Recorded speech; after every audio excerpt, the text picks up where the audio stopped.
हे भक्तिभाव चैतन्य व त्याचा मूळ स्रोत दोन्ही अथांग व अनिरुद्ध, अर्थात ज्याची गती कोणीही जाणू शकत नाही आणि ज्याची गती कोणी रोखू शकत नाही. हे अथांगची व्याख्या पहिल्यांदा आली की ज्याची गती कोणी जाणू शकत नाही.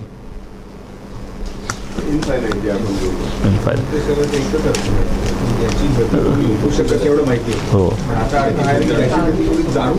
जाणू शकत नाही. इमेजरेबल, इनफायनाईट अँड इमेजरेबल, दोन वेगवेगळ्या गोष्टी. ज्याला युनिटच नाही, आपण म्हणतो ना ही डिस्टन्स सेंटीमीटर आहे, हे एक सेकंद आहे. कसं आहे ना, त्याची गती जे सगळंच्या सगळं काही जे आहे ते त्याच्या आतमध्येच आहे.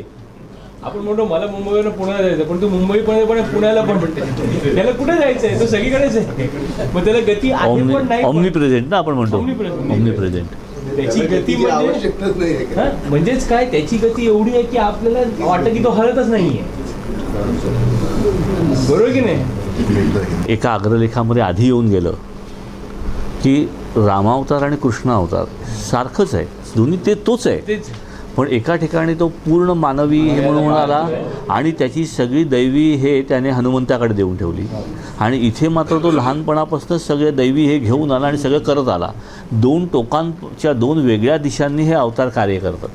तरी सुद्धा कृष्णावताराची पण सगळी विजय रामावताराचं आहे पण दिलं सुरुवातीतूनच. हे जे त्या अग्रलेखाचं सर्व व्यापकत्व आहे की ऑल इनकम्पासिंग जे स्वरूप आहे, जे आपण म्हटलं की आपली संस्था किंवा आपलं कार्य किंवा बापूंचं कार्य किंवा बापूंची मिशन हे ज्या तत्वाने चालतं ना, ते तत्व सगळं काही म्हणजे हा अग्रलेख.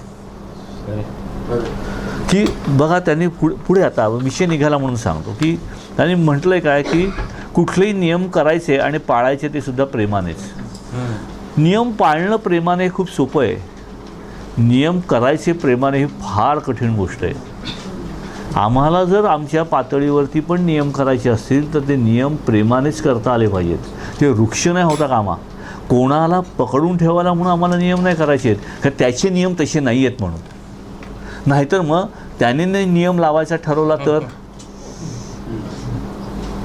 हे लक्षात ठेवायचं. त्याने जर नियम लावायचे ठरवले तर शुभतेची शुभता नाही होऊ शकत. मग हे लक्षात ठेवा, वाल्याचा वाल्मिकी नाही होऊ शकत नियम लावायचे म्हटले तर. आपण ज्याला म्हणतो ना की एका अभंगामध्ये येतं आपलं हे काय बरं, तो एक अभंग आहे बघ, मी पण लिहिला होता, नशिबाचे नियम नाही बापू भक्ता नियम, आणि तिथे शब्द आला होता भक्ती साच. भक्ती हाच नाही म्हटलेलं, भक्ती साच हवा. आणि त्या साचवरनं केवढं मोठं एक्सप्लेनेशन आलं होतं की भक्ती साच हवा म्हणजे नियम सगळे तोडून ह्याचा प्रेमाचा नियम कामाला येतो. आणि म्हणून आमचे पण नियम, आम्ही पण जेव्हा नियम करतो हे संस्थेमध्ये पण करतो, हे इट इज म्हणजे मी म्हणतो हे ॲप्लाय करायची सगळी गोष्ट आहे. हा अग्रलेख ॲप्लाय करायचा आहे, मला स्वतःला ॲप्लाय करायचा आहे, दुसऱ्या कोणाला नाही. मला जे करायचं आहे, मला नियम पाळायचाही प्रेमाने आणि मला नियम करायचाही प्रेमाने. मग तो स्वतःकरता केलेला असो किंवा दुसऱ्याकरता केलेला असो, आम्हाला नियम प्रेमानेच करावे लागतात आणि प्रेमानेच पाळावे लागतात. नाहीतर ते वृक्ष होतात. आणि मग जे बापूंचं प्रिन्सिपल आहे की माणसाकरता नियम आहेत, नियमाकरता माणूस नाही. आणि मग साई सत्तरमध्ये जी गोष्ट येते की पोथ्यापरी पोथ्या मिळतील, माणूस कल्पांती मिळणार नाही. हे माणूस सांभाळणं, कुठलाही नियम हा माणूस सांभाळायच्या दृष्टीनेच पहिल्यांदा करायला पाहिजे. हे लक्षात ठेवून आम्हाला पुढे जावं लागतं. भक्तिभाव चैतन्याचा व त्याचा मूळ स्रोत दोन्ही अथांग व अनिरुद्ध, अर्थात ज्याची गती कुणीही जाणू शकत नाही आणि त्याची गती कुणीही रोखू शकत नाही. रोखू शकत नाही आणि जाणू तर खरंच शकत नाही. जाणता आली नाही तर रोखणार काय? काही तो कुठल्या मार्गाने काम करतो, कारण का ते वचनामध्ये आलं आहे ना की तो कुठल्या मार्गाने हे काय त्यांच्या नियमांच्या मध्ये राहून तो कुठल्याही मार्गाने मदत करेल. न येऊ देता जगदंबेच्या नियमास दुःखातून काढू बाहेर मार्ग दावी आहे ना, संशीचं ज्ञात. बाकी कोणाला त्याचे मार्ग ज्ञात असूच शकत नाहीत. मग त्याचे मार्गच ज्ञात नाही तर त्याची गती काय कळणार आहे, जाणणार आहेत आपण. मार्गच नाही माहिती तर गती काय जाणणार, आणि मग ते असणार तर रोखणार कोण? आणि म्हणून आपण जे विचारतो का आणि कसं, त्याला काय अर्थच नाही. हा, आपल्या आकलन शक्तीच्या खूप पलीकडचे त्याचे मार्ग आहेत काम करण्याचे. दादा, लोहारणीची कथा आहे ना साईंच्या, लोहारणीची कथा साईंची, ती मुलगी भक्तीत पडत असते. साईबाबा तिथे फिजिकली प्रेझेंट नसतात, तरी सुद्धा ते मुलीला ते वाचवतात बुद्धी धारण. ही ती गती, गतीच्याही पलीकडचे काळ काम नाही, तिन्ही वाकवलंय साहेब. प्रश्नच नाही, अगदी नक्की. वाचतोच ना, त्या कोळी ओळायची. एक लक्षात ठेवा, त्यांना काही करावं लागत नाही, त्यांना तू करण्याच्या ह्या फ्रेममधून आपण बाहेर पडूया. रामू सत्य संकल्प सभा काल बसवतोरी, त्याचा संकल्प झाला की ती गोष्ट घडून येतेच. त्याने एखाद्याला सोडलं, ज्याच्यावरती रामनाम लिहिलंय तो दगड तरतो, पण रामाने सोडलेला दगड मात्र बुडतो. त्याने सोडलं की सगळंच बुडतं, लक्षात ठेवायचं. हा नियम लक्षात. त्याला कुठे जाणं येणं नाही आहे रे, त्याला काही करावं लागत नाही. त्याला बघ, अनेक अनुभव मी मध्ये बोललो होतो की अनुभवांमध्ये पण फरक आहे बऱ्याचदा. ॲक्टिव्ह इंटरव्हेन्शन आणि नॉन ॲक्टिव्ह. काही करायला लागतं का एखाद्या व्यक्तीला एखादा अनुभव येण्याकरता? म्हणजे आता आपण त्या मुलीचा मोरेचाच अनुभव बघितला, तर काही करावं लागलं आहे का मुद्दाम? काहीच नाही आहे. हे लक्षात ठेवायचं. ह्या गोष्टी लक्षात ठेवायच्या की काही मुद्दाम नाही करावं लागत. हा त्याचा सहज भाव आहे, आणि त्याचा सहज भाव काय आहे तर त्याचं प्रेम आहे. म्हणून त्या प्रेम हाच त्याचा सहज भाव आहे. आणि जोवर माझा तो सहज भाव बनत नाही प्रेम, तोवर आयुष्यात प्रश्न आहेत.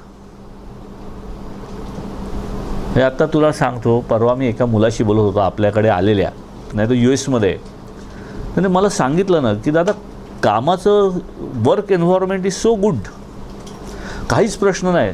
तुम्ही ऑफिसमध्ये जाऊन काम करू शकता, तुम्ही घरी बसून काम करू शकता, पण शेवटी काम अशा पद्धतीने मॅनेज केलं जातं आहे की तुमची ह्युमन इंटरॅक्शनच कमी केली जाते. हो, तुमची ह्युमन इंटरॅक्शन नसेल तर प्रेम येणार कुठून? म्हणजेच कामाची पण हे अशा पद्धतीने केली जाते की प्रेमच कट केलं जाईल. ह्युमन इंटरॅक्शनशिवाय प्रेम असूच शकत नाही ना. सहवासाशिवाय प्रेम नसतं, हे आपण बऱ्याचदा ऐकतो. आणि तो सहवास लागतो, आणि सहवासातनं संवाद येतो. त्या संवादाचं पुढे आलं आहे, कसंही करा पण बोला. आलं ना लक्षात? सगळं इंटरकनेक्टेड आहे की सहवासाशिवाय संवाद नाही ना. आणि तो आहे हे भान असेल तर संवाद घडू शकेल ना. आणि त्याला म्हणून म्हटलं आहे की फोटो असो अथवा नसो, मोठ्याने बोला अथवा मनात बोला, पण बोला. आज कित्येकांना मी आज ह्यांना विचार की हे जे ओरिएंटेशनमध्ये चालू होतं, मी कित्येकांना सांगतो, तुम्ही फक्त त्याच्या फोटोशी बोला, तुम्हाला कुठलाही प्रश्न राहणार नाही. That was the promise given practically की तुम्ही. आणि म्हणून तो आपल्याला ह्याचा, तो इडलीवाल्याचा तो हे आला जगदलपूरचा, की 3 स्टेपमध्ये त्याने बोलला, फोटोमध्ये उत्तर आलं, फोटोशी बोलला उत्तर आलं, तिसऱ्यांदा फोटोशी बोलला उत्तर आलं. तुम्ही बोलत राहा, हा संवाद. आणि म्हणून आपला स्वस्तिष्ठियम संवाद आहे. किंवा तेव्हा तरी बोला, ते तर अजून इझी केलं आहे. गुरुजी आपण दाखवलं, बापूंनी जे बोललो की स्वस्तिष्ठियम संवाद तो अजून एक मोठा चॅनल आहे की जाणार, डायरेक्टलीच जाणार आहे. कोण ओपन करून देऊ शकतो चॅनल? सर्व्हिस प्रोव्हायडर म्हणजे काय? Direct connection. कारण हा त्याचा संकल्प आहे, हाच त्याचा संकल्प आहे. लक्षात ठेवायचं. त्याच्या संकल्पाच्या आड काही येऊ शकत नाही. आड आलं तर मग साईडलाईनच केलं जातं, मग तो सुटतो असा. राम हरी हर हरिहर कृष्ण शिव ईश्वर सर्वेश्वर, काय तर कुठल्याही तुमच्या आवडत्या नामाने तुम्ही त्याला साथ घालू शकता. काय पण घाला, पण साथ घाला. हाक हाकेला देत असे, मी माझ्या भक्तांचा अंकिला आहे पाशीचा सदा. काय रे? हाक हाकेला देत असे. त्याला हाक दिली की तो देणारच आहे, प्रतिसाद देणारच आहे तो. यानं त्याला साथ घालू शकता. परंतु कलियुगातील त्याच्या अवतारातील त्याचे समर्थ नाम हे फारच विशेष आहे. ॲग्रीड. ॲग्रीड. आपल्यासाठी हेच महत्त्वाचं. पण ह्याचं भान आम्हाला किती जणांना आहे? मग आम्हाला इथे भान ठेवावं लागतं की जनरलाइज गोष्टी सांगितलेल्या आम्ही करतो का? तुम्हाला खरंच सांगतो, हे ज्या सहजतेने आपण बोललो ना, आमचं प्रेम आहेच. प्रेम इथे बसलेल्या कोणाचं नाही असं मी कधीच म्हणणार नाही. पण त्याचं प्रेम तो सीतेला पण हनुमंतच सांगतो ना, रामुके प्रेम तुम तुमके प्रेम रामके. रामाचं प्रेम निदान तिच्या दुप्पट आहे तिच्या असलेल्या प्रेम. हे आपल्यावरती त्याचं प्रेम आपलं त्याच्यावरती असल्यापेक्षा कित्येक पटीने जास्त आहे. पण मग असं असताना आम्ही त्याचा शब्द पाळतो का? त्याचं भान तो पाळतो आपण. ते भान आम्हाला राहत नाही. आणि म्हणून भान सगळ्याच्या वरती आहे की हे भान ठेवणं. नुसतं प्रेम असून पण हे नाही, ते त्या प्रेमाचं भान. आणि त्या मग प्रेमामध्ये ती ॲक्शन असली पाहिजे ना. त्याच्यामध्ये आपण नेहमी म्हणतो, बापूंच्या प्रवचनामध्ये आपण ऐकलं असेल की प्रेमामध्ये काही घ्यायची वृत्ती नसते, द्यायची वृत्ती असते. म्हणून लक्ष्मण आडवा येऊ शकतो, म्हणून लक्ष्मण आड येऊ शकतो. तसंच इथे आहे की हे त्याचं समर्थन आहे, आम्हाला मान्य आहे. पण त्याच्यावरती ॲक्शन होते का? साचार वानर सैनिकोहम आहे का साचार? काय फक्त बोलण्यापुरतं आहे आमचं? हे भान आम्हाला असलं पाहिजे. आम्ही म्हणतो साचार वानर सैनिकोहम, पण ते आचरण होतं किंवा नाही. कारण की ह्या आचरणाचा पुढे रेफरन्स येतोय, पुढे आचरणाचा रेफरन्स आहे ह्या अग्रलेखामध्ये.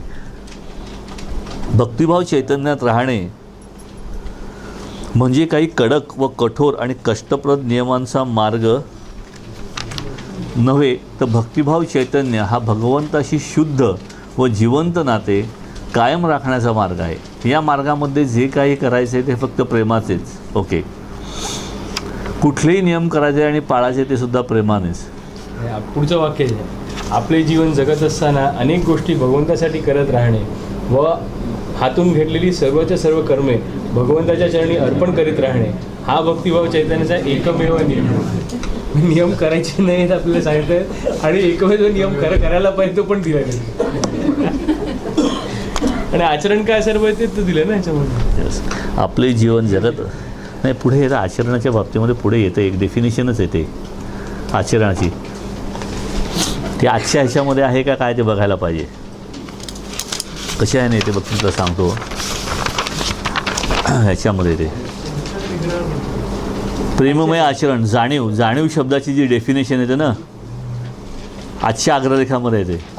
हां, स्निग्ध असे भान आणि प्रेममय आचरण. दर्शन आहे म्हणजे हे दोन म्हणजेच काय की शेवटी प्रेममय आचरण आहे आणि शेवटी तिथेही भानच आहे. तिथे कुठे ज्ञान नाही आलेलं, हेही लक्षात घेऊया. एवढं सोपं करून दिलेलं आहे ना की हा अग्रलेखा एवढं सोपं काय असेल ना असं वाटत नाही. आपले जीवन ज्यांना अनेक गोष्टी भगवंतासाठी करत राहणे आणि व हातून घडलेली सर्वच्या सर्व कर्मे भगवंताच्या चरणी अर्पण करीत राहणे हा भक्तिभाव चैतन्याचा एकमेव नियम आहे. आणि सर्वच्या सर्व कर्मे, चांगली किंवा वाईट, ही ताकद लागते. वाईट कर्म अर्पण करायला पण ताकद लागते, लक्षात ठेवा. आहे हिंमत. अच्छा, हां, रात्री तुम्हाला हे करता आली पाहिजे, त्याच्या चरणी अर्पण करता पाहिजे, पहिले ती अर्पण करता आली पाहिजेत. असतं चुकू शकतं ना. ही सगळीच्या सगळी कर्म आपल्याला अर्पण करता आली पाहिजे. साहित्यामध्ये 51 अध्यायामध्ये येतं ना, पुण्याचा काय अभिमान, पापाचा का नाही अभिमान, प्रताप दोहींचा समसमान म्हणून निराभिमान वर्ते तू. कर्तात्मक जे आलं होतं तेच आहे ना. ही कुठलंही बरे वाईट सगळी कर्म तिथे तर साईनाथ सांगतात की तुला तो श्रीफळ मिळाला तोही माझा संकल्प ते, आणि ते फुटलंही माझ्या संकल्पानेच. हां, श्रीराम सुंदर सुंदर मस्त. हे सगळं खास, दिस इज द वे. पहिल्या ग्रंथात पण सांगितलं म्हणजे वाईट कर्म माझ्या हातून जे काय वाईट करत त्याची तू शिक्षा दे, पण परत म्हणजे ते भोगत असताना माझ्या नाही, मी इथे थोडासा डिफर होतो. मी कसं आहे, कर्म मात्र मी करणारं, समर्थ हरिगुरु फल देणारं, हा ज्याचा दृढ विश्वास बेडा पार तयाचा. माझ्या हातनं चुकीचं कर्म झालं तर त्याचं फळ घ्यायची माझी तयारी आहे का? कर्म मात्र मी करणारं, समर्थ हरिगुरु फल देणारा. माझ्या हातनं चूक झाली तो शिक्षा देईल मला. त्यामुळे मी असं म्हणू शकत नाही त्याने मला माफ करावं. तो करेल किंवा नाही हा त्याचा प्रश्न, पण ते वाईट कर्म त्याच्या चरणी अर्पायला मला लाज नाही वाटली पाहिजे. म्हणजेच काय, परमेश्वरा हे मी चुकलो, माझ्या हातनं ही चूक घडली, मान्य, आणि माझी तयारी आहे प्रायश्चित्त घ्यायची. हे जे आहे ना ते तुम्ही म्हणजे ह्याच्यातनं माझ्या चुकीच्या ह्याचं मी त्याच्यावर नाही टाकू शकत. त्याला मीच जबाबदार आहे, त्याचं फळही घ्यायची तयारी आहे. चोळकरांच्या अध्यायामध्ये तो म्हणतो ना, मी हे केला की नवस केला आणि फेडू नाही शकलो म्हटल्यानंतर तो साखर सोडतात. त्यावेळेचे तुझे चित्त मला कळून आलं, साईनाथ म्हणतात ना, हे प्रायश्चित्त म्हणून ते करतात ना, की नको बाबा आता मी साखर घेणार नाही. तसं आहे का बाबा? हे आजच्या आग्रह केला नाही, मी काहीच करायचं नाही का, मी निष्क्रिय बनायचं आहे का, तर अजिबात नाही. हे आपणच करायचं आहे, मंत्रगजर आपणच करायचं आहे, हे आपणच करायचं आहे. त्याच्यामुळे ते करत नाही म्हणून ते गुरुपौर्णिमेला अर्धी पाप मला श्रीराम, ती घ्यायची आणि पचवायची ताकद त्या एकट्याची आहे. खरंच सांगतो, हे सांगणं खायचं काम नाही, खरंच खायचं काम नाही. आता हे वाक्य आहे ना की राम हरी हर कृष्ण ऐकतात किंवा कुठल्याही आवडत्या नामाने तुम्ही त्यांना साथ घालू शकता. तर तो पण त्याने नियम नाही केलाय की तुला माझंच नाव घ्यावं लागेल किंवा सगळी नावं त्याची कसं आहे, फक्त पवित्र दैवतं असली पाहिजेत, क्षुद्र दैवतं नव्हे. आपण मुद्दाम काहीतरी करायला गेलो की ते चावणार आपल्याच आहे. कसं आहे की स्वामींच्या बखरीमध्ये वाचलं असेल की स्वामी कशा प्रकारे क्षुद्र दैवतांना वागवतात. नाही नाही, माझं म्हणणं काय, ह्याच्यातनं प्रत्येक स्वरूप त्याचा असा अर्थ नाही काढायचा म्हणून. त्याची जी मान्य रूपं आहेत तीच, आणि म्हणून महत्त्वाची जी आहेत ती सगळीच दिली आहेत. आता ह्याच्या बाहेर का जावं लागतं? ह्याच्यातनंच फाटे फुटायला लागतात. आमच्या देवीला 4 हात, आमच्या तुमच्या देवीला 8 हात, आमची जास्त पॉवरफुल. नाही, काय आहे, शेवटी भाव राहतो बाजूला, तिचं अस्तित्व तिला काय तिच्यावरती आहे. जर सहस्त्र अर्जुनाला सहस्त्र हात असू शकतात, रावणाला 10 डोके असतात, ते तिला पाहिजे तेवढे हात निर्माण करू शकते रे. तिला हातांची गरज नाही लढायला. हे लक्षात घ्यायचं की स्वरूप त्याने आपल्याला का दिलं, ते आपल्याला त्याने मार्ग दाखवून दिला की पवित्र हे काय आहे. उगीच्या उगीच भलत्या सलत्या मार्गाला लागूच नका. लक्षात ठेव, प्रत्येक त्याची गोष्ट असते ना, त्याच्या पाठीमागे कारण असणार ना, का दिलीत बाबा नावं, काहीतरी हेतू तर असणार. अक्रॉस पॅन इंडिया, भारतवर्षामध्ये मान्य असलेली सगळी नावं आहेत ती पहिल्यापासून अगदी चालत आलेली. आलं लक्षात. साई सचरितामध्ये 2 प्रकारच्या गोष्टी येतात. काही भक्तजण येतात, ते आधीच एका ठिकाणी जात असतात, तिथे साईनाथ सांगतात बाबा ते आहे त्या ठिकाणी तू तिथे स्थिर राहा, अशाच ठिकाणी स्थिर राहा. तर दुसऱ्या ठिकाणी मात्र स्वामी समर्थ सांगतात आता मी शिर्डीमध्ये आहे, पुढचा मार्ग दाखवतात. कोणाला पुढे काढायचं आणि कोणाला तिथेच ठेवायचं, साई सचरितामध्ये ज्याची जशी घडण आहे, ज्याची जशी कुवत आहे, त्याप्रमाणे त्याला मार्ग दिला जातो. ते स्वामी सुतांकडे पाठवतात ना, हे लक्षात घे. म्हणजे साईनाथ म्हणजे अक्कलकोट स्वामींच्या पादुका हे गेल्या त्या गुरुस्थानी हे केल्या गेल्या, पण अक्कलकोट स्वामी काय देतात हे की तू शिर्डीत जा. त्या भक्ताचा प्रोग्रेस शेवटी कुठे आहे, आणि ज्याला खरोखर प्रोग्रेसमध्ये इंटरेस्ट आहे तो येऊन पोचणारच आहे, हे पहिलं लक्षात घे. मी एवढंच म्हणतो, सद्गुरू तत्वाला तर मानतायत, खरंच चांगली गोष्ट आहे, अगदी नो डाऊट अबाउट इट.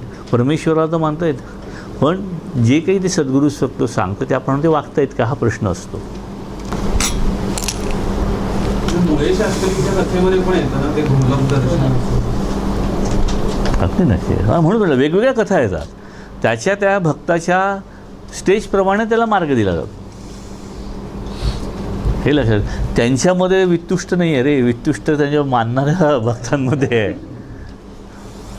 हेच वाक्य आहे ना, कलियुगातील त्याच्या अवतारातील विशेष नाव ते विपासाच्या अभंगात थोडं असर्टिव्हली अंत्यपिपाने म्हटलं की मत्स्यपूर्व परशुराम मनसी काय काम माझे सुखधाम आम्ही. नक्की. कसं आहे की त्यांना जो अनुभव आला बघ, ह्या अनुभवाचे ह्याचे महत्त्व सगळ्या ठिकाणी आलेलं आहे. आधी पण एका ठिकाणी आलं, हंसच्या ह्याच्यामध्ये देताना की अनुभवाला पर्याय नाही. इथे पण भक्तिभाव चैतन्याचा अनुभव म्हणताना स्वयं भगवान देवादेव प्रेमस्वरूप नित्यरूप सर्वज्ञ सर्वकामी सर्वसमर्थ आहे, हा अनुभव भक्तिभाव चैतन्यातच मिळतो. च लावलेला आहे. भक्तिभाव चैतन्यात मिळतो नाही, भक्तिभाव चैतन्यातच मिळतो. हा च इथे खूपच बाकीच्या ठिकाणी नाही. आणि म्हणून श्रद्धाहीनांना कुठलाही अनुभव येऊ शकत नाही. का? ते भक्तिभाव चैतन्यात नाहीत म्हणून. अनुभव कोणाला येतो? जीव भक्तिभाव चैतन्यामध्ये यायची मानसिकता आहे, अगदी का होईना तो काम्य भक्तीने का होईना मानायला तयार आहे. तेवढ्या करता तरी एक मुलगी जी अजिबात मानायला तयार नाही, ट्रेन खाली जाते म्हटल्यानंतर बापू म्हणते आणि सगळ्यातनं बाहेर पडते. कल्पना नाईकने सांगितलेला अनुभव आहे ना, पूजा पंजाबीचा. मानायला तयार नाही आहे, पण शेवटचा क्षण आहे. तिथे काय तिने केलं आहे का? ती भक्तिभाव चैतन्यामध्ये नाही आहे. म्हणजेच काय, एक क्षणभर एक पाऊल टाकलं तरी तो त्याच्या प्रेमाखातर यायला तयार आहे. एकदा एक क्षणभर का होईना मनाचं कवाड उघडलं की तो आत यायला तयार आहे. मग तो सगळं उडवून लावतो. आत शिरायला जागा द्या बस. मग त्याच्या सामर्थ्य प्रचंड आहे त्याचं. उपनिषदात 31व्या अध्यायामध्ये उपनिषदमध्ये त्रिविक्रम म्हणतो ना की मनाचे कवाड उघडायला परवानगी नाही, अज्ञान आहे. तुम्हालाच उघडायला लागतं. 2 दिवसापूर्वी एक पेशंट आले होते, न मानणारी व्यक्ती. तिचे सासू सासरे आपल्याकडे कराडवरच्या उपासना केंद्रावरचे येणार. तिच्या हजबंडला हार्ट अटॅक आला. त्याचं हार्टचं फंक्शनिंग फक्त 10%वरून ठेवलं. सांगितलं 10% हार्ट चाललं म्हणजे तो डॉक्टर माणूस सगळं करणारा, काही करू शकत नव्हता. आली बाई स्वतःच्या नवऱ्याच्या खातर आली. नाही दादा तुम्ही सांगा काय करू शकते, मला माहिती आहे मेडिकल याच्यात काय होऊ शकत नाही. त्यातून काही त्यांना जे सांगितलं 3 महिन्यामध्ये त्याचा हार्ट 50% पर्यंत वर गेलं. From 10% to 50%. नॉर्मल किती असं 60% असतं. आई काय झालेले आहेत कमी. बोलताना कसं म्हणतात मग बापू, आणि हे आई काही करू शकते ह्याच्यावरती विश्वास ठेवा. कसं हा आपला प्रांत नव्हे, प्रांत नाही आमचा हा प्रांत त्यांचा, हा तो प्रांत त्यांचा आहे. नाही खरंच आहे. म्हणून आपलं गुह्य सुक्तमची जी पुस्तकं काढली त्याच्यामध्ये ह्या गोष्टी दिलेल्या आहेत की शेवटी एकाच प्रकारचा आजार झालेल्या व्यक्तीला एकाला औषध लागू पडतं तर एकाला अजिबात औषध लागू पडतच नाही. कारण शेवटी औषध लागू पडणं किंवा न पडणं हेही त्याच्या इच्छेवरती अवलंबून आहे, त्या औषधावरती अवलंबून नाही. एखादी गोष्ट औषध म्हणून काम करावी किंवा नाही, बिब्बे औषधाचं काम करतात, डोळे येतात. मांजरीचं दूध डोळ्यात टाकलं तर डोळे येतात, हे लक्षात ठेवायचं. बकरीमध्ये अशा अनेक गोष्टी येतात. साप उचलल्यानंतर त्याचं सोनं होतं की शेवटी कुठली गोष्ट औषधाचं काम करणार त्याचा शब्द, हे लक्षात ठेवायचं. औषध तरी काय. आणि म्हणून इतकं इझिली जातात नाही ह्या गोष्टी. ह्या भक्तिभाव चैतन्यामध्ये स्वयं भगवानाचा मंत्रगजर हा सर्वोच्च मंत्र मानला जातो. कारण हा दत्तभगनी शुभात्रेयीने केला आणि ह्या कल्पानुकल्पांतील रामायणे ज्यांनी सामान्य जनांना सांगितली त्या याज्ञवल्क्य मैत्रेयी ह्यांनी माझ्याबरोबरच हा गजर करून आनंद नृत्य केले आहे. आनंद नृत्य हा शब्द हे खरंच सांगतो की बापू सांगतात असं असं करा. आनंद नृत्य म्हणजे काय काय सांगू शकते योग्या?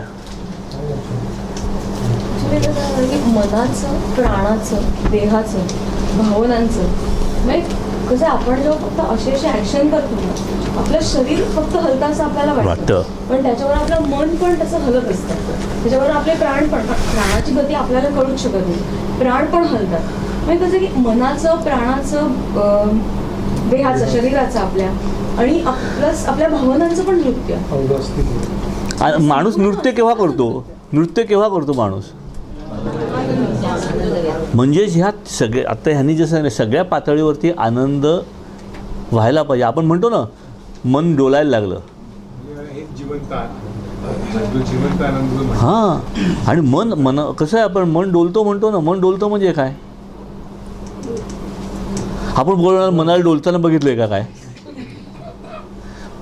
आपण म्हणतो ना आनंदाच्या उकळ्या फुटल्या. काय फुटल्या, बरोबर. म्हणजे काय होतं, मनाला आणि बुद्धीलाही आनंद होतो किंवा नाही.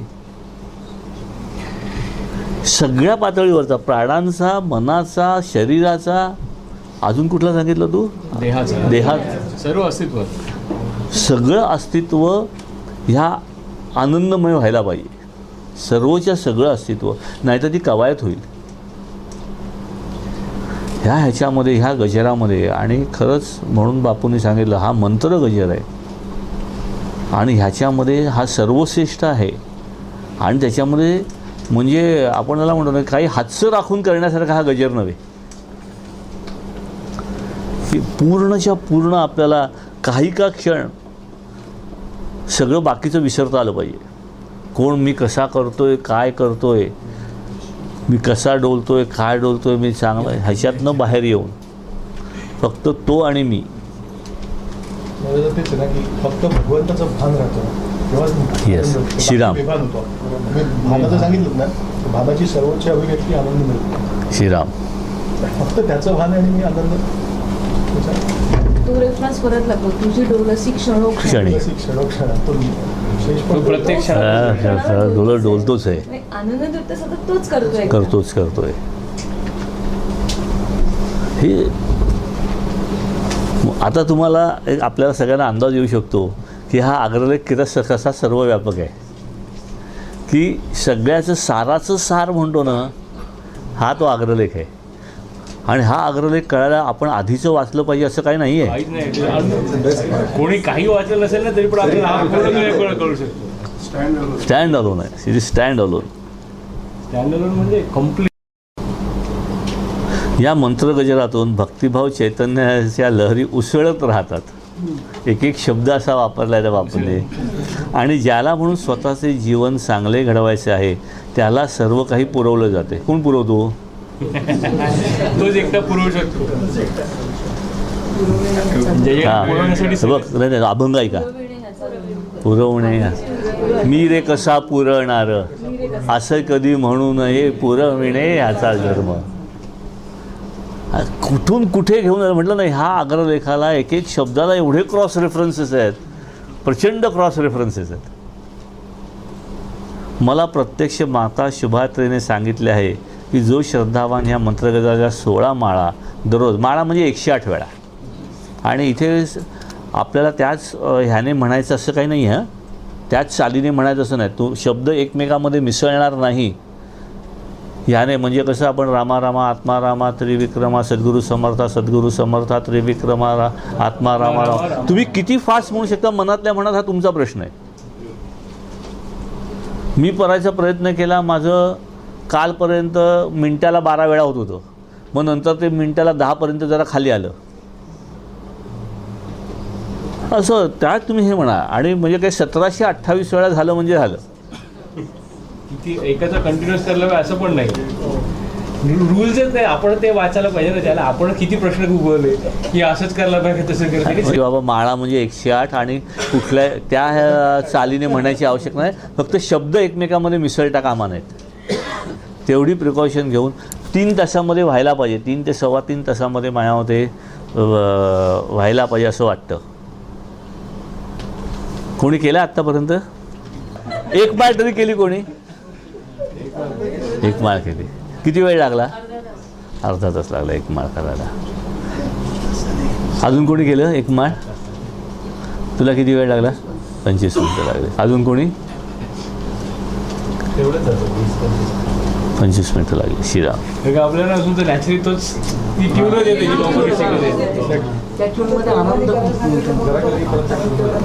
ह्याप्रमाणे कमीत कमी 3 वर्षे करतो. त्या श्रद्धावानाच्या विशुद्ध चक्राच्या, कंठकूप चक्राच्या 16च्या 16 पाकळ्या शुद्ध होतात.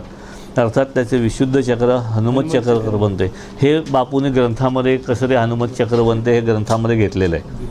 मग कुठल्याही जन्मात तो सुखाने येतो, आनंदाने राहतो आणि आनंदातच विलीन होतो. हे साला महाग डेंजरस वाक्य आहे.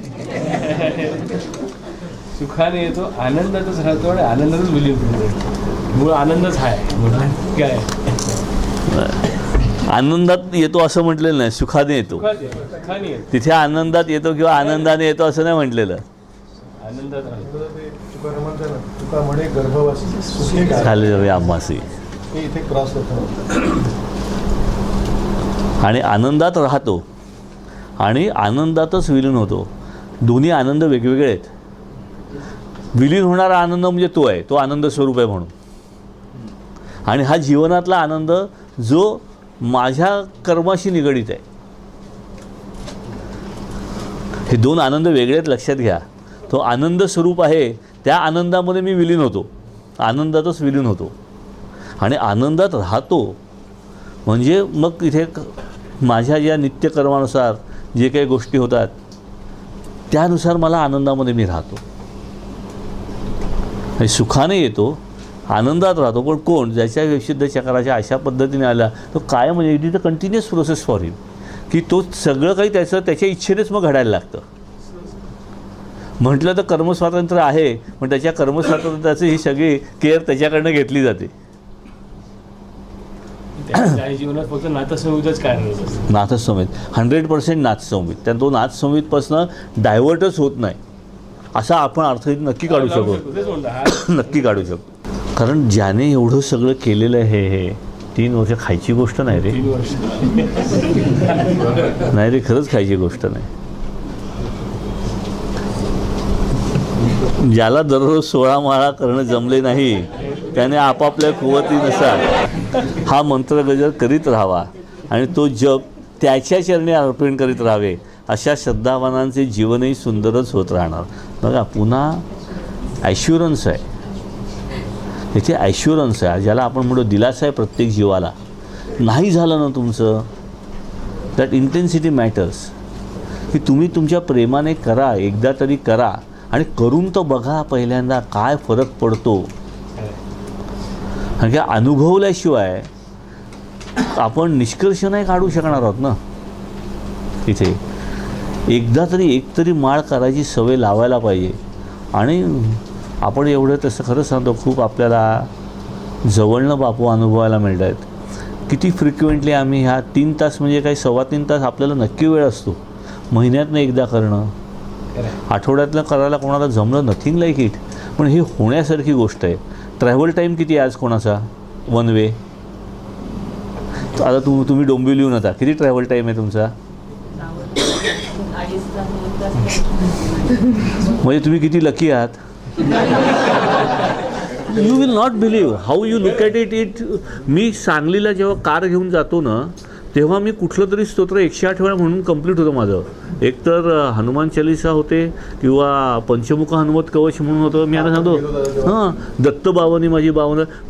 माझा प्रवास मी संधी बघत असतो, मला केव्हा एकदा जायला मिळतं. कारण का एवढा मला मोकळा वेळ कधी मिळत नाही म्हणायला. इथे बसलो तर फोन 10 वेळा वाजतो. मी प्रवासात आहे म्हटल्यानंतर प्रश्नच येत नाही. कोणाला तरी सांगतो फोन घे, आला तर उत्तर दे. माझ्या वडिलांचं मी बघितलं आहे, ते सगळं ट्रेनमधनं जाता येताना त्यांचं पठण पण व्हायचं. घरी ते म्हणायचेच, पण त्यांना ते प्रवासामध्ये यू नॉट बिलीव्ह महिषासुरमर्दिनी स्तोत्र त्यांनी तसं म्हणायला सुरुवात केली आणि त्यांचं पाठ झालं आणि मग ते रेग्युलर म्हणत राहिले. तुम्ही प्रवास वापरा. म्हणजे कसं आहे ना, की बापूंनी जे प्रवचनामध्ये आपल्याला सांगितलं की प्रत्येक गोष्ट संधीमध्ये कन्व्हर्ट आपल्याला करावी लागते.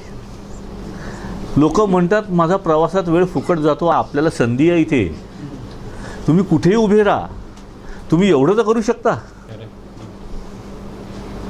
Think of that. आणि हे आपल्यापैकी काही जण, अनेक जण करत आहेत. आता मध्ये कोण बरं मला सांगत होतं की शैलेश नारखेडेने मला गोष्ट सांगितली. तो मध्ये जळगाव साईडला कुठेतरी गेला होता. तर त्याने बापूंबद्दल होता, त्या एका आजीने त्याला विचारलं बापू कसे आहेत. तर मला चांगले आहेत, हे आहेत, ते आहेत. नाही हो, मला कळलं बापूंना बरं नव्हतं ना. तुम्हाला सांगते, आज अनेक महिने मी रोजची 108 वेळा हनुमान चालिसा बापूंकरता म्हणते. ती स्त्री, तिचं रोजचं, म्हाताऱ्या आजी होत्या, रोजचं काम करून त्यांची रोजची कित्येक महिने 108 वेळा हनुमान चालिसा रोजची होती. शैलेश नारखेडे मला सांगू, शक्य आहे ना. आपण बापूंच्या आजीचं ऐकलं होतं प्रवचनामध्ये की त्या रोजच्या 108 वेळा रामरक्षा म्हणायच्या. की होऊ शकतं. पहिल्यांदी ना आपण हे होऊ शकतं या फ्रेममध्ये येऊया. हे होऊ शकतं. श्रीराम, उद्या नाही माझ्या बाबा 16 माळा झाल्या, 1 तर होईल, 3 तर होईल, नाही मोजल्या, सांगितलं मोजू नका ना. काय वजन करे सो हारे. आता शिकायचं आहे ना भजन. पहिला नंबर माझा आहे शिकायला. आणि अशा श्रद्धावानाचं जीवन सुंदर होतच राहणार. परत सौंदर्याची परिसीमा होती, ते पण दिलेलं आहे. आणि मग बोल. नाही, मागच्या पहिला जो होता ना 16 माळांचं, तर ते एक आनंदात सुखात येतो, आनंदाचा आणि आनंदात फिलिंग होतं. बापू म्हणतात ना की श्रद्धावानाला जन्ममृत्यूचं काही भीती नाही आहे. मग एक दरवाजा उघडून ह्या रूममधून त्या रूममध्ये जायचं. ॲज ए जीवन म्हणजे जेव्हा जीवन संपायचं का हा दरवाजा उघडून तिकडे गेला, तो झाला मृत्यू, तिकडून परत तिकडे दरवाजा उघडून तिकडे यायचं. इतकं सोपं होऊन जातं. वानर काय लकी आहे, अरे साधी गोष्ट गेले डायरेक्ट महासागर. ते तर सोडून दे. साधी गोष्ट मी सांगतो, आपल्या समोर आपल्या सगळ्यांकरता घडलेली. आपल्या गुरुक्षेत्रामधले व्हॉलेंटियर कोण रे आत्तामध्ये गेले, हेगिस्ट त्यांची गोष्ट. रघुवीर सिंह हेगिस्ट त्यांनी मुलाला सांगितलं ना मला बापू घ्यायला आलाय, त्यांना दिसतोय बापू बाहेर जुला उभा असलेला. निघाले आता जात कुठल्याही क्षणी रस्त्यात घडलेली गोष्ट आहे ना. त्यांना दिसतंय नाही मला बापू घ्यायला, तू काय काळजी करू नको, मी निघालो. काय ताकद आहे. आत्ता ह्यांनी सांगितलं ते एका खोलीतनं दुसऱ्या खोलीत जाणं आणि हा विश्वास असणं आणि काय काळजी करणं, भीती नावाला नाही. अरे काय ताकदीचा माणूस. हे हे ही आपल्यात घडलेली गोष्ट आहे ना. वानर वगैरे खूप लांबचं कधी कधी आपण म्हणू शकतो, हे तर आत्ता आणि एवढी बरीच विटनेस टू इट ना. आम्ही तर डॉक्टर जात राहिलो ना, आम्ही हे अनेक वेळा बघितलेली आहे अशी प्रसंग करतात. सुब्बूजीचं जे होतं ना ते तुम्हाला खरंच सांगतो अनबिलिव्हेबल. सगळं बोलू शकत नाही, अतिशय जवळचं आहे. तर थोडं खरंच सांगतो, तिने निश्चय केला. बापूला सांगितलं की बापू मला आता असं सगळी घेऊन जा तुम्ही. तुला खरंच सांगतो 3 महिन्यामध्ये त्या गोष्टी काय घडल्या, कशा घडल्या, अनबिलिव्हेबल. आणि ते ज्या तो क्षण 3 होता महिने ना, नाही 2 महिने नाही, 16 April 19 April 24 May April 25 April 22 मे. 22 मे अक्षरशः 5 आठवडे. 5 आठवड्यामध्ये सगळं हट. आणि त्याच्या आधी काहीही नव्हतं. आणि तो जेव्हा क्षण होता ना तेव्हा खरंच सांगतो असं कुठेही काही वेगळं नव्हतं. ते म्हणतात तसं एका खोलीतून दुसऱ्या खोलीत पाय ठेवल्यासारखं होतं. अनबिलिव्हेबल सांगतो ना काय की आम्ही खरंच असं अनुभवलं नाही. ही भक्ताची ताकद, भक्तीची ताकद, प्रेमाची ताकद, एवढी खात्री की इथेही तोच आहे आणि पलीकडेही तोच आहे. बेस्ट.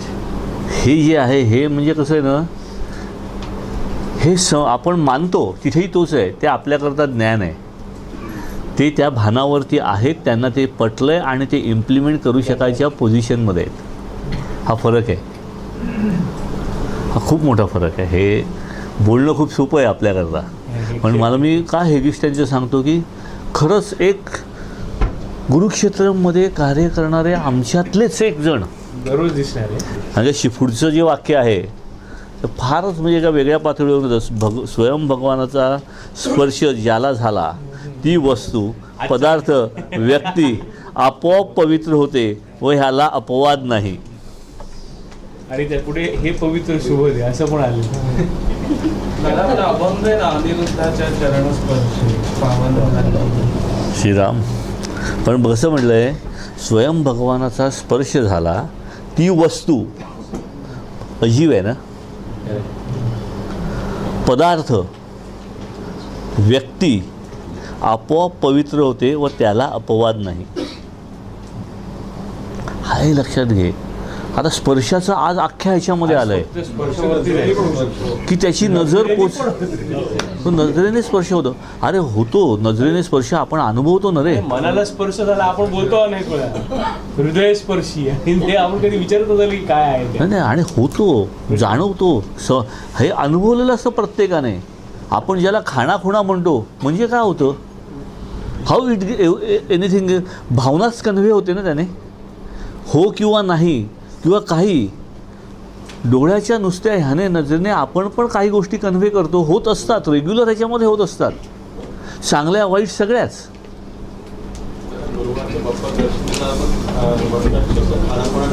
ते कानात मध्ये सांगितलेले तू सोडून म्हणजे काय मला म्हणायचं काय, मी स्पर्शाच्या ह्याच्यावरती म्हणतो आहे की नजरेचा स्पर्श, एका बाजूने भगवंताचा स्पर्श झाला.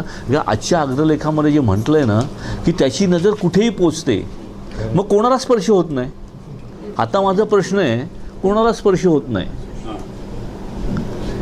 मग स्वयं भगवानाचा स्पर्श ज्याला झाला ती वस्तू, पदार्थ, व्यक्ती आपोआप पवित्र होते व ह्याला अपवादच नाही. म्हणजेच काय, दोनच प्रकारचे हे आहेत, स्पर्श करून घ्यायला तयार असलेला आणि स्पर्श करून घ्यायला तयार नसलेला, एवढाच फरक आहे. कारण की त्याची नजर सगळीकडेच पोचते, नजरेने तो स्पर्श करू शकतोय. स्पर्श करून घ्यायची माझी इच्छा आहे किंवा नाही. सकाळी आला उपाशी राहिला, दुपारी आला व उपाशी गेला, रात्रीस आला उपाशी निजला, तरी कसा माझा बापू येतशी राहिला. ज्याला स्पर्श करून घ्यायचा आहे त्याने कवाडं उघडायचे, हे लक्षात घ्या. त्याला रिस्ट्रिक्शन नाही आहे, रिस्ट्रिक्शन आम्हाला घालून घेतोय. हे कर्मस्वातंत्र्य प्रत्येकाला आहे, स्पर्श करून घ्यायचा किंवा नाही, तो तयार आहे. एक फॅमिली होती आणि श्रीफळ त्यांना दिलं. आता आपण काय करतो, श्रीफळ खाल्ले की प्रसाद खातो आणि ती करवंटी हे करून देतो. त्याने ती करवंटी देवाऱ्यामध्ये ठेवली, कारण ह्याला माझ्या बापूंचा स्पर्श झालाय. हा त्याचा भाव एवढाच आहे. हा भाव आता तुम्हाला भाव नक्की कळेल. हा त्याचा भाव अनेकांना होता. आता हे आपल्याला सुचलं का? आपण त्या ह्यांच्या एकाच्या अनुभवामध्ये बघतो की बाबा त्रिविक्रम जलाने आम्ही अभिषेक करतो, हा भाव आहे ना, आणि ते तीर्थ म्हणून घ्यायचं. किंवा साई सचिरामध्ये येतं, रस्त्यातली माती उदी म्हणून राहिली, तिसऱ्याला लावायची ती इथे लावली. ॲक्ट होते, भाव आहे, पुन्हा भाव येतो इथे, सगळ्याला पुरून उरतो तो.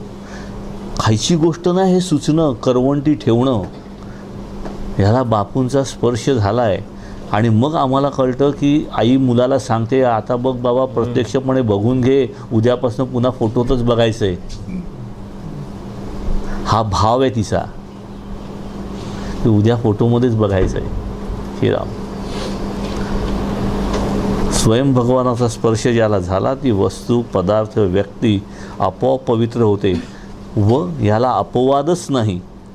आणि म्हणजेच काय आहे की जो म्हणून बदलायला तयार आहे त्याच्याकरता हे शक्य आहे. आणि म्हणून दुसरा चरण आणि तिसरा चरण पहिल्या ग्रंथाचा बदलावरती आहे. बदललो, मीच बदललो नाही तर काय उपयोग. आणि बदलण्याकरता काय आवश्यक आहे, तो तिसरा चरण आहे.